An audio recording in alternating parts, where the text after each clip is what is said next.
Bismillahirrahmanirrahim. Assalamualaikum warahmatullahi wabarakatuh.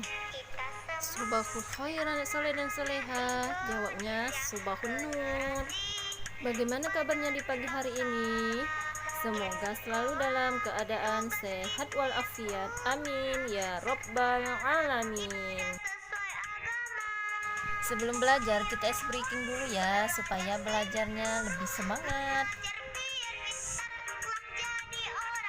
Tepuk satu, naam. Tepuk dua, khair. Tepuk tiga, semangat. Tepuk empat, konsentrasi. Tepuk lima, siap belajar. Tepuk fokus, melihat, mendengar, mengingat. Fokus. Tepuk konsentrasi. Ana konsentrasi, karena Ana ingin tahu. Guruku berbicara, Ana yang mendengarkan. Siap. Sebelum masuk ke materi, alangkah lebih baiknya kita membaca basmalah. Let's start our lesson today by saying basmalah. Bismillahirrahmanirrahim. Materi kita pada hari ini yaitu IPA tentang sumber daya alam. Apa itu sumber daya alam? Sumber daya alam adalah semua kekayaan yang berupa benda mati maupun benda hidup yang ada di bumi dan dapat dimanfaatkan untuk memenuhi kebutuhan hidup manusia. Macam-macam sumber daya alam dibagi menjadi 3, yaitu berdasarkan jenis, berdasarkan sifat, dan berdasarkan proses. Berdasarkan jenisnya dibagi menjadi 2, hayati dan non-hayati. Sumber daya alam hayati adalah sumber daya alam yang berasal dari makhluk hidup. Contohnya tumbuh-tumbuhan dan hewan. Manfaat bagi manusia sebagai bahan makanan, bahan obat-obatan, dan sebagai bahan bangunan. Sedangkan sumber daya alam non-hayati adalah sumber daya alam yang berasal dari benda mati. Contohnya air, tanah, sinar matahari, dan lain-lain.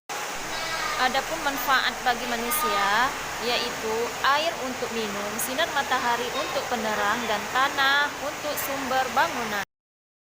Sumber daya alam berdasarkan sifatnya. Sumber daya alam berdasarkan sifatnya terbagi menjadi 2, sumber daya alam yang dapat diperbarui dan sumber daya alam yang tidak dapat diperbarui. Sumber daya alam yang dapat diperbarui adalah sumber daya alam yang mudah didapatkan walaupun digunakan secara terus-menerus. Contohnya ada tanah, sinar matahari, air, hewan, dan tumbuh-tumbuhan. Manfaat bagi manusia itu untuk pembangunan, untuk penerang bumi, untuk minum, untuk makanan, dan untuk obat-obatan.